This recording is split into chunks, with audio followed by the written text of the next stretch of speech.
And East Asia in particular is interesting because technically, in terms of the value amount of goods coming into and out of the United States, our largest trading partner is Canada, but the vast majority of that is oil. Yes. Whereas our second largest trading partner, China, is all goods, electronics, consumer goods. Yep. So the things that we build our economy on, these consumer items, those come from Japan, Korea, China, Taiwan. They're not created here. What is the effect of having so much of our economy not created in our economy? Well, Craig, it's even worse than you've pointed out, because it's not just consumer goods that are flooding in here. It's capital goods.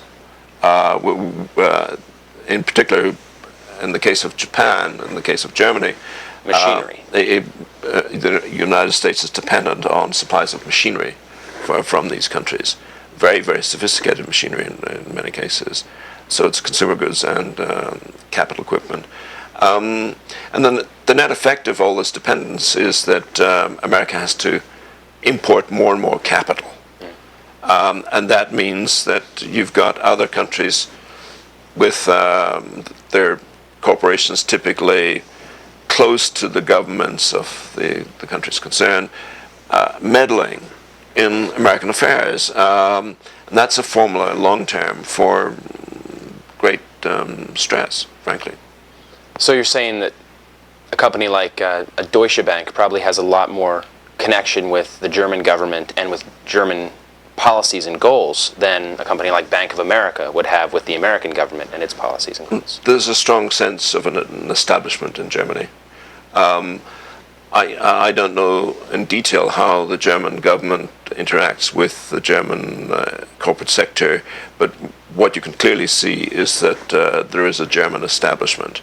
And even more so in Japan, you've got a Japanese establishment. I live in Japan, so I have been watching the Japanese economy for the last 25 years. The Japanese government, the Japanese corporate sector are closely allied in international policy.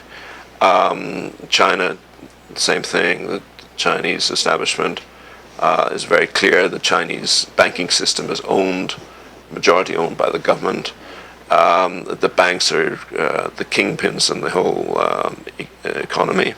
The banks decide to lend to some people and not to others. Those who get the loans make headway and grow. Those who don't fall by the wayside. So the Chinese system, although it looks like in